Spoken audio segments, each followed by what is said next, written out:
Your special person is an animal in human disguise. They are hiding from you. They tested positive for €1.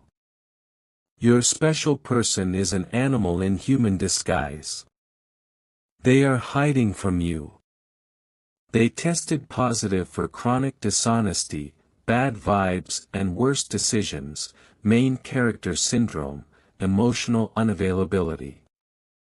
I am not telling you this to hurt you. I am telling you this because I am standing beside you, a little behind your left shoulder, where your doubts like to gather, and you keep pretending not to hear me when I whisper. So I will speak clearly now. You have felt it for a long time. Long before the words existed, long before you could name the discomfort, your body already knew. Every time they smiled and it didn't quite reach their eyes, every time they vanished and returned with an excuse that sounded rehearsed, every time you adjusted yourself to make room for their absence, something inside you tightened. That wasn't anxiety. That was recognition. You were recognizing a pattern you didn't want to accept. They are not evil in the dramatic sense you imagine. They are not a villain with a monologue or a clear motive. They are far more ordinary, and that is what makes them dangerous to your heart. They are someone who learned early how to survive by shaping reality around themselves, by bending stories until they fit the version of them they want to believe in. Chronic dishonesty does not always look like lies. Often it looks like omission, half-truths, selective memory, convenient confusion. It looks like oei didn't mean it that y and re misunderstanding may and why are you making this a big deal, You noticed how often you were the one explaining, translating, softening. You noticed how you became the bridge between their words and reality, filling in gaps they left behind. That was the first sign that you were carrying weight that was never meant to be yours. Bad vibes and worse decisions follow them like a shadow they refuse to look at. Chaos seems to find them, but they always talk about it as if it simply happens, as if they are unlucky, misunderstood, targeted by circumstance. Yet somehow, the common denominator is always them. Relationships implode, opportunities burn out, promises dissolve, and they shrug, wounded, confused, charming in their confusion. You saw the pattern. You questioned it. You ignored it because you wanted to believe in the version of them that only exists when they are trying to be impressive. Main character syndrome makes them believe their feelings are facts and their perspective is the full story. When they hurt you, it is accidental. When you are hurt, it is inconvenient. When they disappear, it is self-care. When you ask for consistency, it is pressure. Everything orbits their internal weather, and you are expected to dress appropriately for the storm without ever asking why the forecast never changes. They do not see you clearly, not because you are invisible, but because truly seeing you would require them to step out of the spotlight and admit that other people are real in ways that matter. You are real to them when you are useful, comforting, admiring, forgiving. You become blurry when you have needs, boundaries, or questions. Emotional unavailability is the disguise they wear most convincingly. It looks like depth without vulnerability, intensity without commitment, connection without responsibility. They can talk for hours about their wounds, their past, their struggles, but when it comes time to show up emotionally, consistently, gently, they retreat. They intellectualize feelings instead of feeling them. They analyze love instead of practicing it. You have mistaken their guardedness for mystery, their inconsistency for complexity, their distance for depth. You told yourself that if you were patient enough, understanding enough, loving enough, they would finally feel safe and open. You believed love was something you could earn by enduring. Their inability to meet you is not a challenge you are meant to overcome. It is information plain, unyielding, and etched into every interaction you've shared. You've spent so long treating it like a puzzle, twisting yourself into knots to solve it, replaying conversations in the dead of night, wondering what one more message, one more gesture, might unlock. But here's the truth you've been circling: this isn't a test of your persistence or your worth. It's a signal, flashing brightly in the silence they leave behind. They are hiding from you, yes, but burrow deeper into that thought, and you'll see the fuller picture. They are hiding from themselves. A person committed to evasion, to ducking the light of self-awareness, becomes a shadow in their own life. You cannot save someone who has bolted every door to their own discovery, who has thrown away the key long before you arrived. Picture it like this. You're standing at the edge of a vast forest, calling out to someone you love, your voice echoing back unanswered. Each time they emerge briefly, it's with a flicker of warmth, a shared laugh, a lingering touch, a promise whispered in the dark. But then they vanish again, deeper into the trees, leaving you to question the path, your footing, the very air you're breathing. Every time you reached out and felt them pull back, that was not timing gone awry, not some cosmic misalignment of stars. It wasn't fear of love, though they've dressed it up that way in late-night texts or half-hearted apologies. It wasn't fate being complicated, weaving its threads into a knot only the patient can untie. No, that retreat was a boundary they never verbalized but enforced anyway, with the precision of a locked gate. It's the kind of boundary that doesn't come with words because words would demand accountability, and accountability is the last thing they want to face.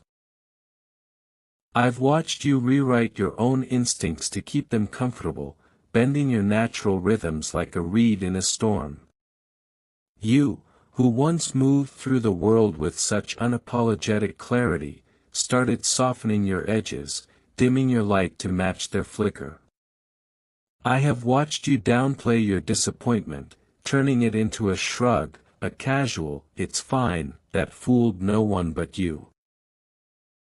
You've justified their absence with elaborate stories, work stress, personal demons, the weight of their past, anything to avoid the stark reality that they simply chose not to show up. You've rationalized your loneliness while technically not being alone, convincing yourself that sporadic connection is better than none, that their occasional presence fills the void. And all the while, I've seen you become quieter about what you need, your voice fading to a whisper because you were afraid that asking outright would push them further away, confirming your deepest fear, that you are too much. You wondered if you were asking for too much, too much time, too much honesty, too much of their undivided heart. Let me say it plainly, you were not. A simple request for consistency, for presence without the prelude of withdrawal, is not extravagant. It's the baseline of any real bond. You were asking the wrong person, pouring your deepest longings into a vessel too cracked to hold them. They weren't equipped for the fullness you offer, their cup runneth over with fragments, not wholes. You are not difficult to love. That's the lie you've internalized, the one that echoes in the quiet hours when doubt creeps in.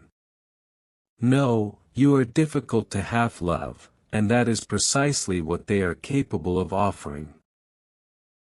Have presence, like a guest who arrives for the appetizers but leaves before the main course. Half-truths, delivered with just enough sincerity to blur the lines between genuine and games. Half-effort wrapped in intensity so it feels like more a whirlwind weekend, a passionate outburst, a flood of affection that drowns out the droughts. They give just enough to keep you hoping, dangling the carrot of potential like a lifeline, but not enough to make you feel secure, to let you exhale and trust. That imbalance isn't random, it's their default mode, honed by years of avoiding the work of full commitment. That is not an accident. Patterns like this don't form by chance. They're the architecture of someone who's mastered the art of proximity without vulnerability, intimacy without investment. Think of it as a carefully calibrated dance. They step forward when the music swells, retreat when it quiets, always leaving you chasing the rhythm. You felt it in the way their responses taper off after your most open moments, or how plans dissolve into vague maybes. It's deliberate, even if they're not conscious of either, a self-protective mechanism that keeps them safe from the messiness of true connection. I know you are tired. Bone-deep tired, the kind that settles into your muscles and lingers in your dreams. Tired of decoding silences, of building castles from crumbs. Part of you still wants to believe there is a version of this story where they wake up one morning, transformed, choosing you fully, stepping into the person you kept glimpsing in those rare, tender moments. Those glimpses, the unguarded smile across a crowded room, the hand that reaches for yours without hesitation, the vulnerability shared in the hush of midnight, were real. They weren't illusions or manipulations, they were sparks of their true self breaking through. But they were not sustainable. They were performances powered by desire, not capacity. Like a match struck in the dark, brilliant for a second, then extinguished by the wind of their unresolved fears.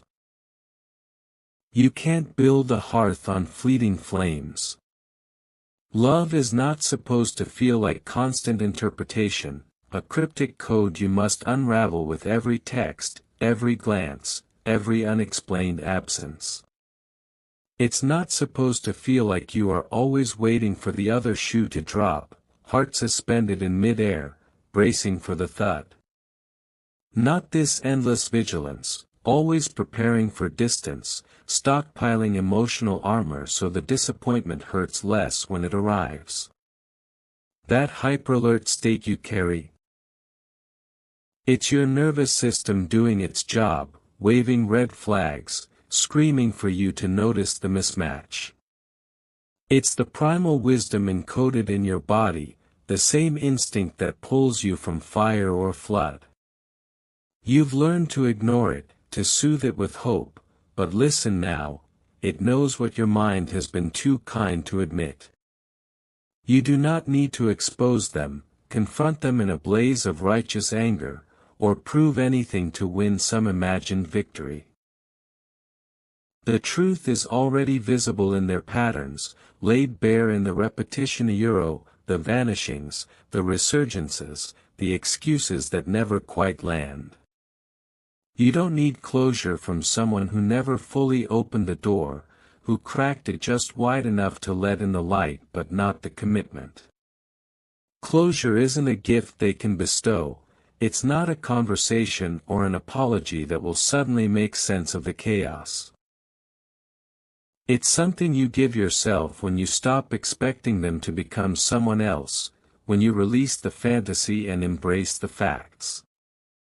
I'm not asking you to hate them. Hatred would tether you longer, poisoning the well of your own heart. No, I'm asking you to see them clearly, without the rose-tinted haze of what-ifs. Stop romanticizing their brokenness, turning flaws into poetry, absences into enigmatic allure. Stop calling neglect chemistry, that electric pull you mistook for destiny. Stop calling confusion passion, the push-pull you romanticized as intensity. See it for what it is, a human limitation, not a grand narrative starring you as the redeemer. There is someone out there who will not make you question your worth every time they go quiet, who won't leave you scanning your phone like a lifeline. Someone who will not treat consistency like a favor doled out sparingly, but as the foundation of every day. Someone whose presence does not spike your anxiety into overdrive but settles it, like a hand on your back in a storm. Someone whose honesty does not require decoding, no layers of subtext to peel back a euro, just straightforward truth, worn comfortably like a favorite sweater. But before that someone arrives, you must stop offering sanctuary to those who only know how to take shelter, never how to build. You've been the sturdy oak, branches extended, roots deep in the earth, providing shade and strength. They've huddled beneath you in the rain, grateful for the reprieve, but when the skies clear, they wander off without planting their own seeds, without tending the grove. It's time to reclaim your branches for those who will grow alongside you, who will water the soil and watch the forest thrive. You are allowed to walk away even if you still care, even if the ache lingers like a bruise. Caring doesn't obligate you to stay, it just means you're human, capable of depth they couldn't match.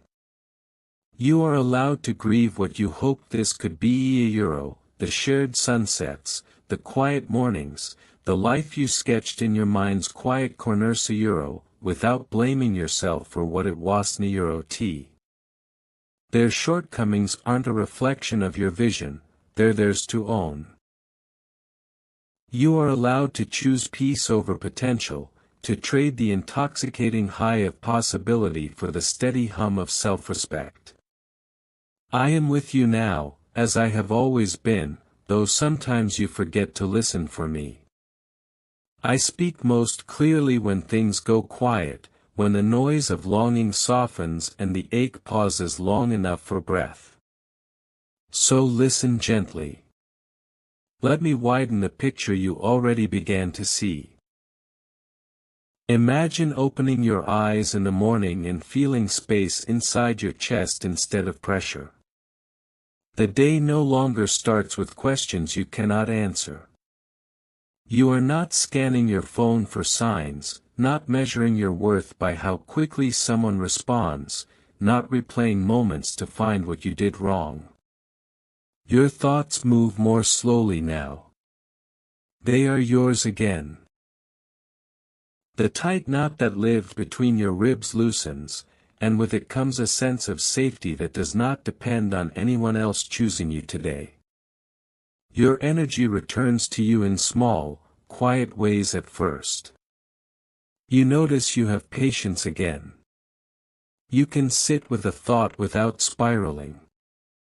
You can focus on a task without drifting back into wondering. That energy had been leaking out through worry, hope, and waiting.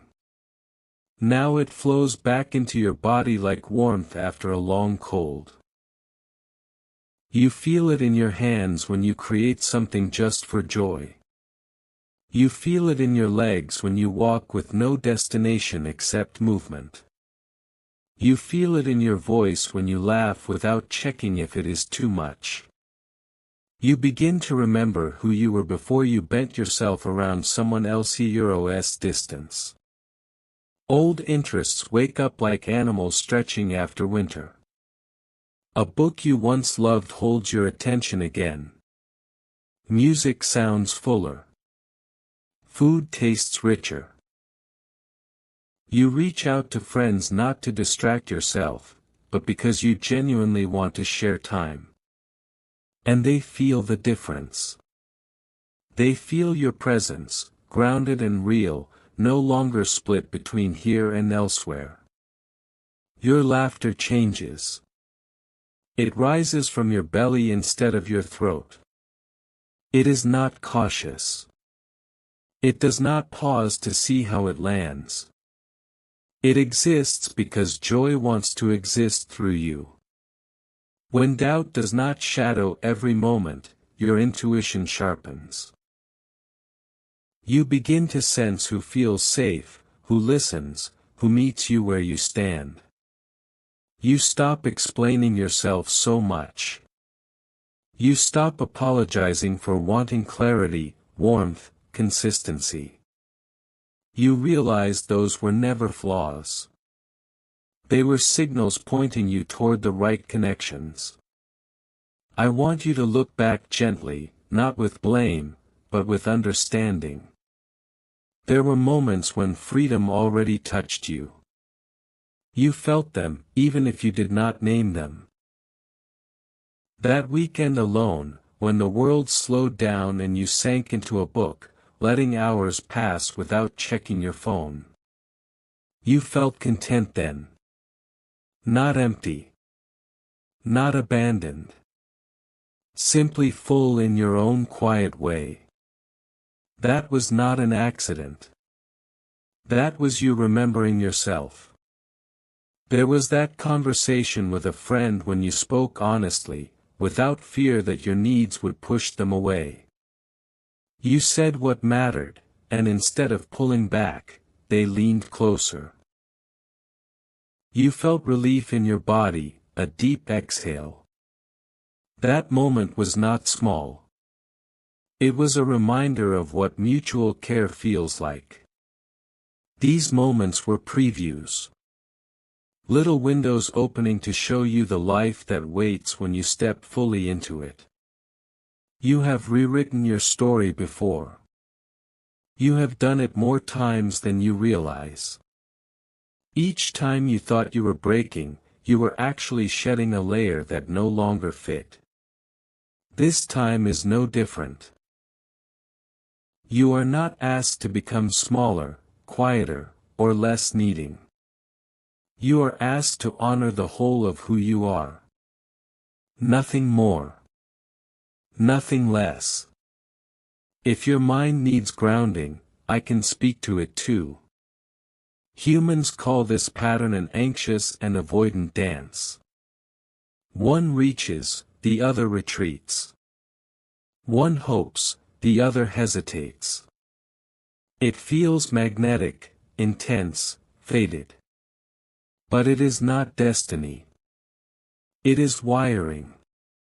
Often it was shaped long before you arrived, in rooms where love was uncertain or attention was inconsistent.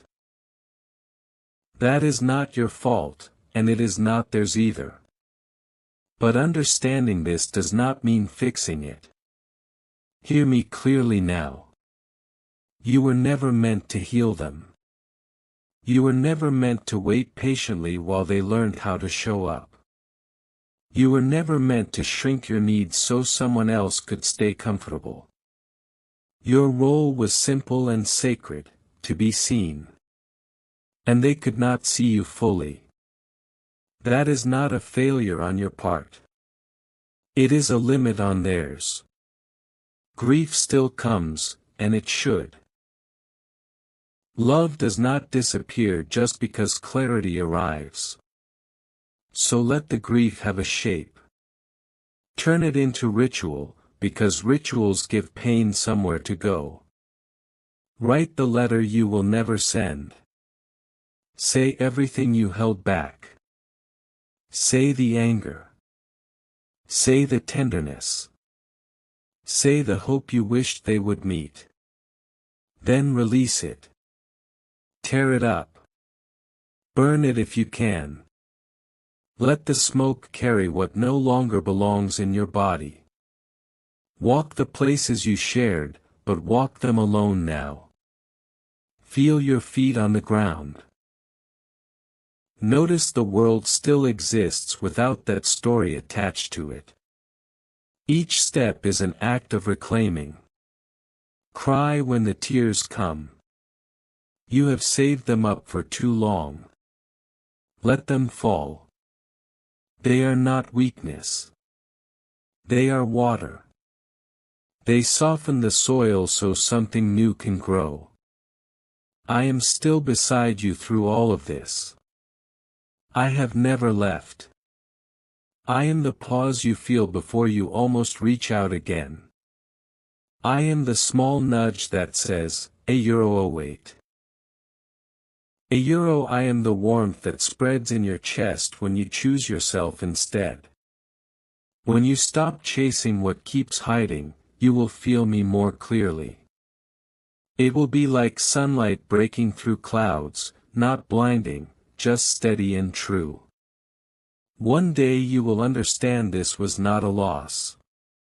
It was a release. At first, it will not feel that way. It will feel like the air has been pulled from your lungs and the floor from under your feet. You will look at the empty space beside you and call it loneliness. You will trace your memories like old photographs, trying to find the exact moment things began to slip, the precise second you could have saved it. But slowly, through the ache and the confusion, you will begin to see the truth. You were never meant to live so small. You were never meant to fold yourself into a version that fits somebody else's comfort. You were shedding a shape that was never designed for your spirit. You were laying down a weight that you had mistaken for love. You were making room. At first, that room will feel like a void. You will mistake spaciousness for emptiness. You will stand in the middle of your own life and not recognize it, the silence almost too loud without their voice filling it. You will reach for your phone out of habit, fingers hovering over their name before you stop yourself. You may cry. In the grocery store when you realize you no longer have to ask what they want for dinner. Small things will sting in ways that seem disproportionate, an inside joke no one else knows, a song on the radio, a street you both used to walk. This is part of the release €0, the way grief flushes the corners of your heart you didn't realize you had filled with them. Let it. If tears come, let them. If anger comes, let it move through you rather than calcify inside you. You are not breaking. You are rearranging. Look ahead now, not with urgency, but with curiosity. You do not have to sprint toward your future as if you are late to your own life. You are not behind. You are exactly where you need to be in order to see what comes next. The days to come are not empty. They are open. They are unwritten pages, clean rooms, blank canvases waiting for your touch. You do not need to map out every moment. You only need to turn toward them with a willingness to be surprised by yourself. You begin to date yourself first. Not as a joke, not as a placeholder, not as something you say on social media to sound healed before you are ready, but with devotion. This time, you are serious about it. You look at your weekends and realize they are no longer scheduled around someone else's preferences, so you ask, quietly at first, €0 what do I want to do with this time, €0 you take yourself out. You sit at a copyright with a book you have been meaning to read for years, and though the first few minutes feel awkward, you stay. You notice how the light falls across the table, how the coffee tastes when you sip it slowly instead of rushing. You plan evenings that please you, movies you genuinely want to watch, places you always wanted to visit, recipes you used to scroll past because they felt too indulgent to cook just for one. You dress for yourself, not for a gaze you are trying to hold on to. You light candles just because it is Tuesday and you are here, and that is enough reason to make it beautiful. You try new things without needing anyone else's approval. Maybe you sign up for a class you once mentioned and were laughed off for. Maybe you start walking a different route home just to see what it feels like to choose differently. Your life begins to stretch in small ways. You start to notice what your body has been trying to tell you for years. You learn what your boundaries feel like in your body, not as abstract concepts you repeat but as physical sensations: the tightness in your chest when a no is needed, the lightness in your shoulders when you honor that no. You draw them clearly, kindly, and without guilt. When you feel the old panic the fear that saying no will make you unlovably you stay with yourself instead of abandoning your own needs. You remind yourself that love that requires self-erasure is not love, it is hunger. Your friends notice before you do. They see the subtle shifts that are harder to detect from the inside. They comment on your light, your steadiness, the way you seem more present when you sit with them at dinner, no longer checking your phone every few minutes, no longer shrinking your stories to make someone else comfortable. They notice the way your laugh has changed, less cautious, more from the belly. They hear the way you talk about your future without constantly centering another person in it. You might shrug off their observations at first, still feeling fragile and uncertain, but their words are small mirrors being held up to you. Slowly, you begin to recognize yourself in them. Opportunities appear quietly. They do not always arrive with fanfare or grand announcements. A conversation at work turns into a possibility you would not have had the bandwidth to consider before. An invitation you might have declined out of obligation to old routines leads somewhere unexpected: a new friendship, a trip, an interest you did not know you had. These things do not come because you chase them with desperation.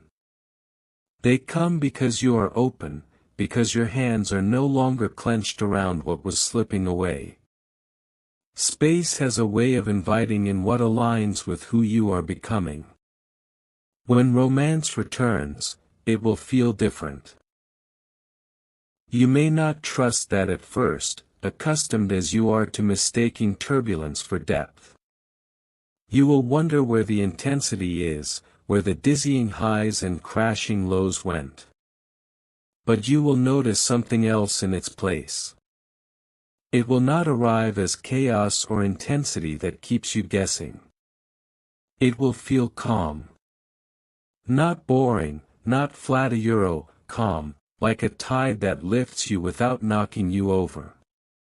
You will feel your nervous system exhale in their presence. There will be no need to earn every ounce of affection. You will not have to prove your worth. You will not sit on the edge of your bed at night, deciphering mixed signals and replaying conversations to find hidden meanings. You will not have to decode silence, wondering what sin you committed to deserve being shut out. Effort will be mutual. Care will be visible, not just implied. They will apologize when they are wrong. They will ask how you are and listen to the answer. They will remember small details, not because you reminded them 10 times, but because they were paying attention. You will recognize it not by fireworks, but by peace, the kind of peace that allows your shoulders to drop, your breath to slow, your heart to open without bracing for impact. This time, you will not mistake intensity for intimacy. You will have learned the difference. Doubt will still visit you sometimes. Healing is not a straight line. It is a spiral that returns you to familiar places at deeper levels. Especially in the evenings, when the world grows quiet and there is space for old thoughts to wander in. Especially when memories resurface dressed as questions. Oh what if I overreacted? Oh what if I was the problem? Oh what if no one else loves me like that again? Let them come. Do not fight them with force, that only feeds them. Greet them gently. Say, I see you. I know why you are here. Then guide yourself back, like you would a child who woke from a bad dream. Write down what you know now. Not what you fear, not what you imagine, but what you know. The patterns that once confused you are clear in hindsight. The way you excused inconsistency. The way you called chaos a passion. The way you silenced yourself to avoid conflict. Honor that clarity. It is hard-won. Put it on paper so that on the nights when nostalgia tries to rewrite history, you have your own words to anchor you.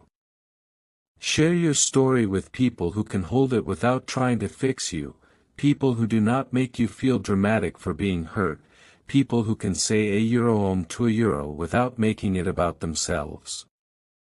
Not for validation, but for release. Your story is lighter when it does not live only inside your chest.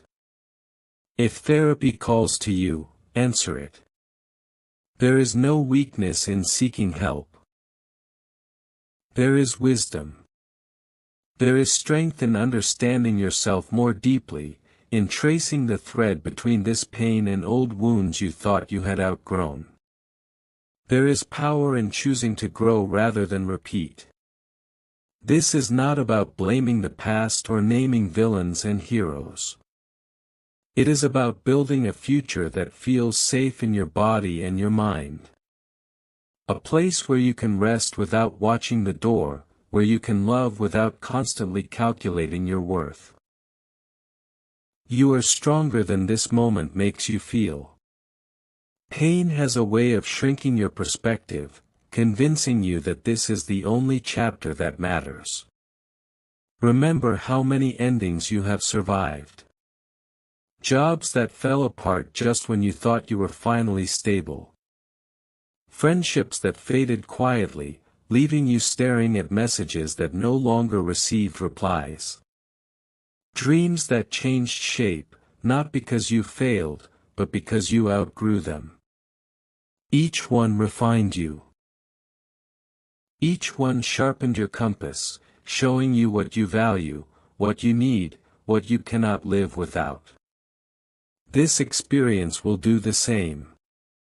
You are not starting over. You are stepping forward with more wisdom than before, carrying lessons that will protect you next time. Practice trusting yourself again. The voice inside you that you once doubted the one that whispered, something is off deserves your attention now.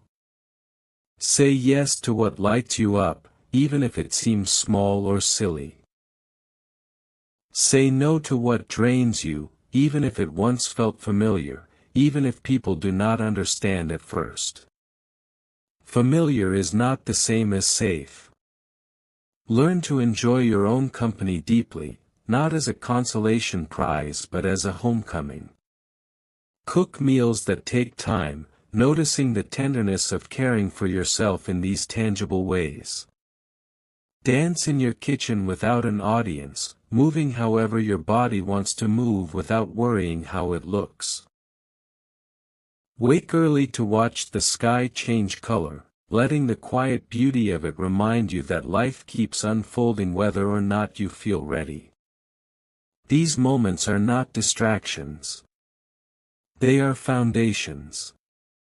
Every small act of care, every boundary honored, Every honest conversation you have with yourself lays another brick in the life you are building.